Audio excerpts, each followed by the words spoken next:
must ensure the coercion of any aggressor to peace simply cannot work effectively.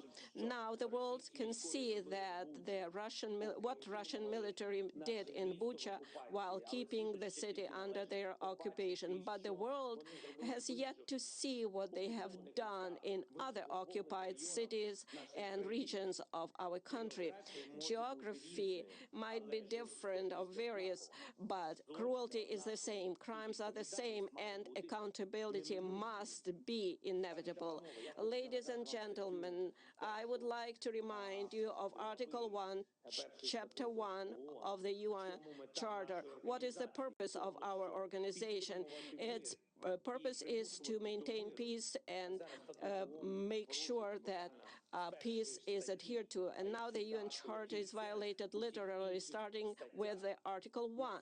And if so, what is the point of all other articles? Today, as a result of Russia's actions in our country, in Ukraine, the most terrible war crimes of all times we see since the end of World War II, and they are being committed. Russians troops are deliberately destroying Ukrainian cities to ashes with artillery and airstrike. They are deliberately blocking cities, creating mass starvation. They deliberately shoot columns of civilians on the road trying to escape from the territory of hostilities.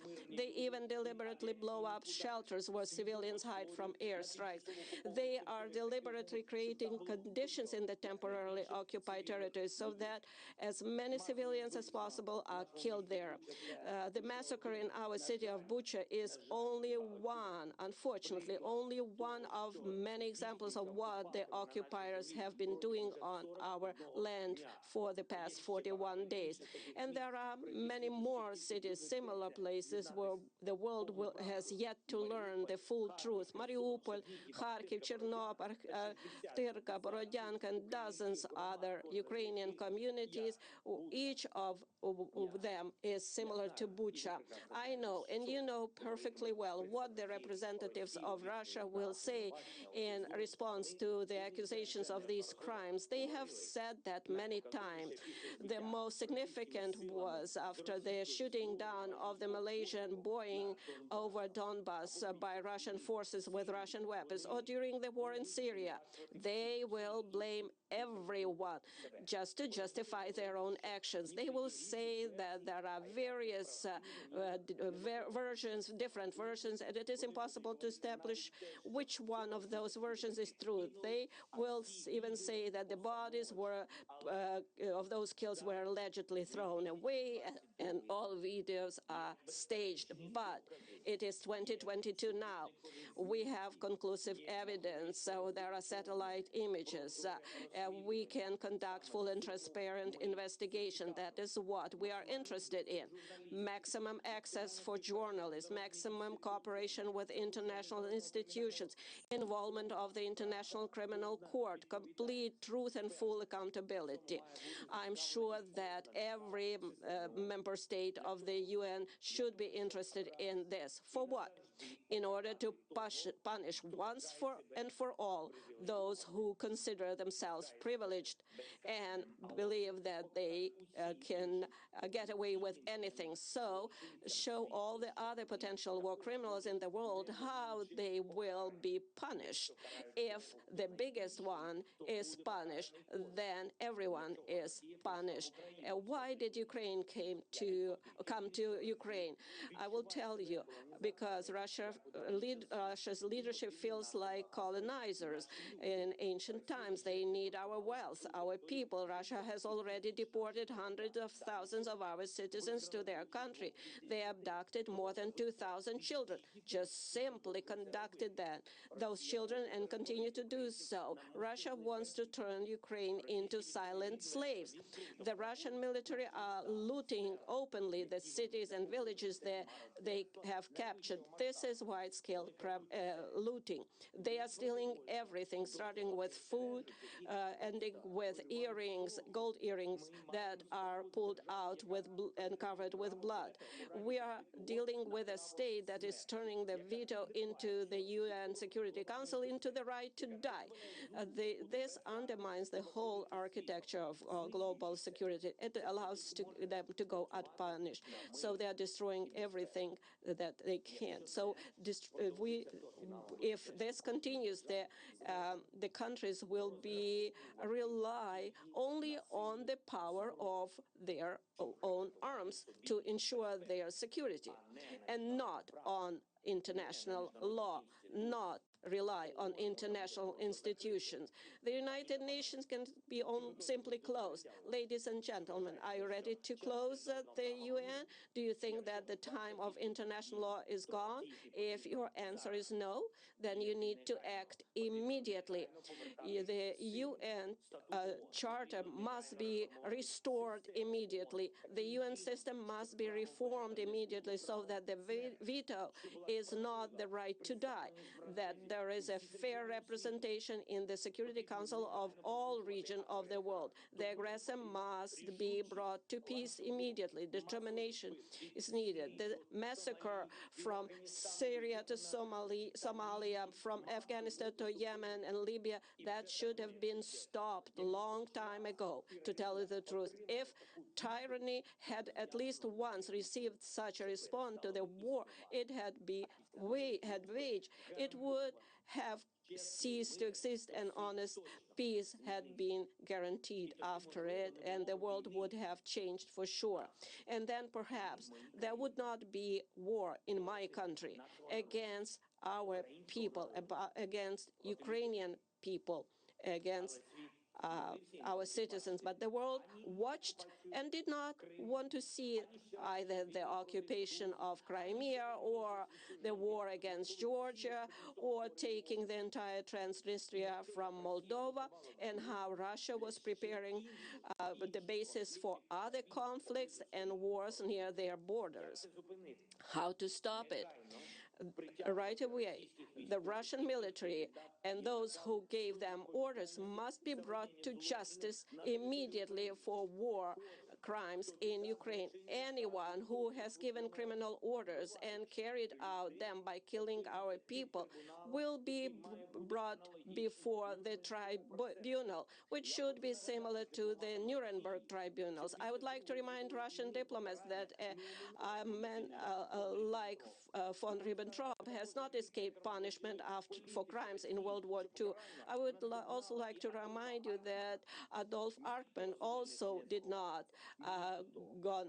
go unpunished. Nobody of them escaped the punishment. But the main thing is today is it's time to transform the system, the United Nations. So therefore, I propose to convene a global conference, and we can do it here in peaceful Kiev in order to determine how we are going to reform the world security system, how we will rely, how do we establish guarantee of recognition of borders and integrity of states and countries, how we will assert the rule of international law. It is now clear that the goals set in San Francisco in 1945 for the creation of a global security international organization have not been achieved, and it is impossible to achieve them without reforms. Therefore, we must do everything in our power to pass on to the next generation an effective UN with the ability to respond preventively to security challenges and thus guarantee peace, prevent aggression, and force aggressors to peace, have the determination and ability to punish if the principles of peace are violated. There can be no more exceptions or privileges. Everybody must be equal. All participants of international relations, regardless of economic strength, geographical area, and individual ambitions. The power of peace must become dominant, the power of justice and the security power, as humanity has always dreamed of it. Ukraine is ready to provide a platform for one of the main offices of the newly updated security system, as similar to the Geneva office that deals with human rights, the Nairobi office that deals with environmental protection, and in Kyiv we can have U-24 office that can specialize in preventive measures to maintain peace. I would like to remind you of our peaceful mission in Afghanistan. When we, Ukrainians, evacuated from that country over more than 1,000 people from at our own expense. It was a very difficult phase, and Ukraine came to their help. We took in people of different nationalities, ethnic groups, different faiths, Afghan citizens of the European countries, U.S., Canada. We did not look who needed help. Was it one of our own or somebody else? We helped all of them. We saved everyone. If every time there was a need, everyone in the world would be confident that help would come, the world would be definitely safer. Therefore, Ukraine has the moral right to propose a reform of the world security system. We have proven that we helped others not only happy time, but in dark times too. And now we need decisions from the Security Council for peace in Ukraine. If you do not know how to make this decision, you can do two things. Either remove Russia as an aggressor and a source of war, so it cannot block decisions about its own aggression, its own war, and then do everything that we can do to establish peace. Or the other option is, please show how we can reform or change, dissolve yourself and work for peace. Or if there is no alternative and no option, then the next option would be dissolve yourself altogether. And I know that you can admit that if there is nothing that you can do besides conversation, we need peace. Ukraine needs peace, Europe needs peace, and the world needs peace. And finally, I would kindly ask you very much to watch this short video. Please give us one more minute of your time, the video that we want to show that one country can violate rights, and that's the result of being unpunished. If possible, please watch this video, because it is impossible to get everyone to come to our country and see it with your own eyes. Therefore, I would ask you to watch this video. Thank you very much.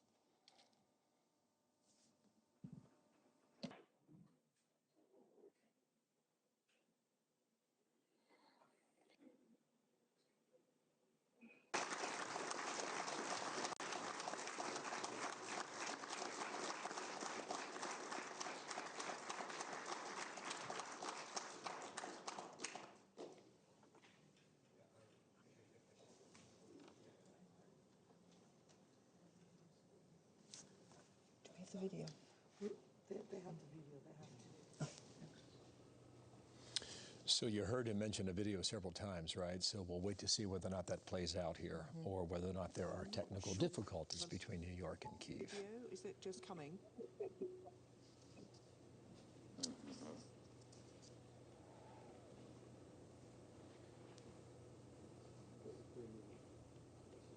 Okay. We also believe the U.S. ambassador to the UN, Linda Thomas Greenfield, will speak as well in a matter of moments after Zelenskyy. We'll carry that live too. We will sort that one out.